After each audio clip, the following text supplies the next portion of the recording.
এক ভদ্রমহিলা আমার সঙ্গে কন্ট্যাক্ট করেন। উনি নাকি লাস্ট 2 মাস ধরে আমার সঙ্গে ফোন করে কন্ট্যাক্ট করার চেষ্টা করছিলেন, কিন্তু পাননি।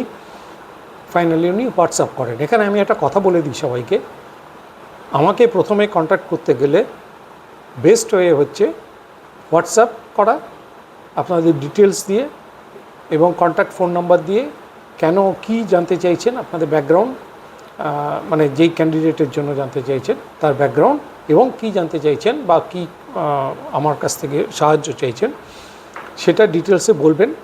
সেটা হোয়াটসঅ্যাপ করতে পারবেন কিংবা মেলও করতে পারবেন। যে কোনো দুটো মিডিয়াতে আমার সঙ্গে কন্ট্যাক্ট করুন এবং আমি অবশ্যই এটা রেসপন্ড করব এবং তারপরে একটা কল সেট আপ করি আমি জেনারেলি এবং ডিটেলসে আলোচনা করি। তো যাই হোক, ভদ্রমহিলা আমার সাথে হোয়াটসঅ্যাপ করেন প্রথমে এবং আমি কল করে ওনার সঙ্গে ডিটেলসে আলোচনা করি।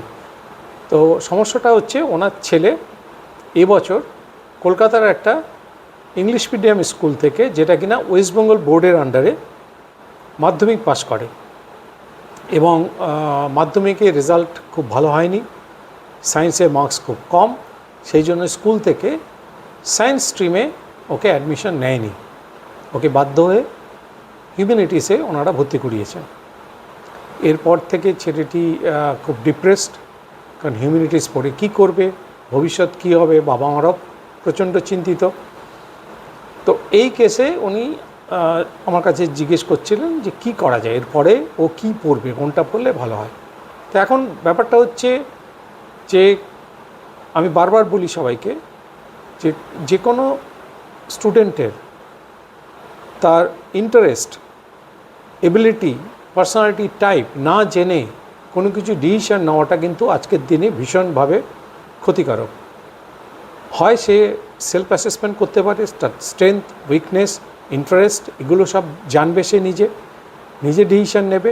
তা না হলে ভালো কোনো কেরিয়ার কাউন্সিলরের থ্রুতে সায়েন্টিফিক ওয়েতে কেরিয়ার অ্যাসেসমেন্ট টেস্ট বা যেটাকে সাইকোমেট্রিক টেস্ট বলে সেটা করিয়ে নেওয়া। অ্যাটলিস্ট যে জানতে পারবে তার স্ট্রেংথ অ্যান্ড উইকনেস কোথায় এবং সেই অনুযায়ী কীভাবে সে এগোবে, কি পড়াশুনো করবে বা কি ট্রেনিং নেবে, এগোবে। তো হিউম্যানিটিস পড়লেই লোকের একটা ভ্রান্ত ধারণা হয় যে হিউম্যানিটিস পড়লেই বোধহয় লাইফের মানে কেরিয়ার পাথ বোধহয় শেষ হয়ে যাবে, হয় তাকে স্কুল টিচারই করতে হবে কিংবা কোনো জায়গায় সরকারি চাকরি করতে হবে। সম্পূর্ণ ভুল ধারণা। হিউম্যানিটিসের ডিমান্ড কিন্তু দিনকে দিন বাড়ছে এবং বিভিন্ন সেক্টরে বাড়ছে। তো আমি একটা ভিডিও করেছিলাম আগে, সেটা ইংলিশে, বাট ভেরি সিম্পল ইংলিশে, যেটা সবাই যাতে বুঝতে পারে। এই লিঙ্ক দেওয়া রইল।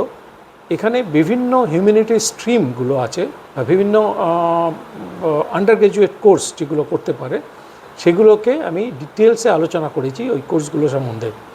কিন্তু আবার বলছি, সব কোর্স কিন্তু সবার জন্য নয়। যদি মনে হয় যে ট্র্যাডিশনাল বা থিওরিটিক্যাল ওয়েতে পড়াশুনো করে সে বিশেষ কিছু করতে পারবে না কোনো particular candidate, without any hesitation সেই ক্যান্ডিডেটের ভোকেশনাল কোর্সের দিকে যাওয়া উচিত। এই ভোকেশনাল কোর্স কিন্তু শুধু আইটিআই নয়, ঠিক আছে, বিভিন্ন ধরনের নন টেকনিক্যাল ভোকেশনাল কোর্স আছে, সেই ব্যাপারেও আমি আলোচনা করেছি। আরেকটা ভিডিও, সেই লিঙ্কও আমি দিয়ে দিচ্ছি, সেই ভিডিওটা দেখবেন। সেখানে ভোকেশনাল কোর্সের ইম্পর্টেন্স এবং কত রকমের ভোকেশনাল কোর্স হয় সেটাও আলোচনা করেছি।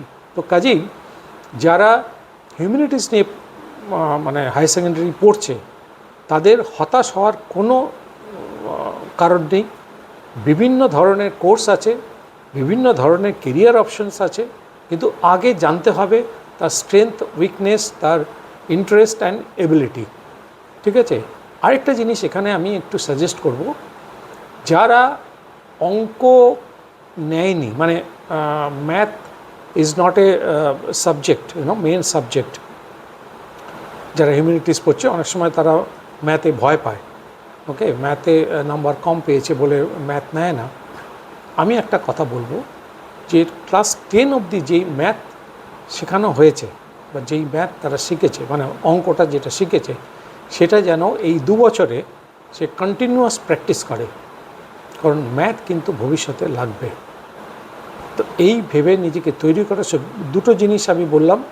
একটা হলো হিউম্যানিটিস নিয়ে প্রচুর এরিয়া আছে, অনেক রকমের কোর্স আছে, তার ডিটেলস আমি আলোচনা করেছি একটা ভিডিওতে, তার ভিডিও লিঙ্ক দেওয়া রইল। অথবা যেটা আমি বললাম যে ভোকেশনাল কোর্স, সেটাও সে দেখতে পারে। বিভিন্ন ধরনের technical, non technical vocational course সম্বন্ধেও আমি আলোচনা করেছি একটা ভিডিওতে, সেই ভিডিওটাও আপনারা দেখুন। তারপরে আর তার কেরিয়ার অ্যাসেসমেন্ট করে ক্যান্ডিডেটের তারপর next course of action decide করুন।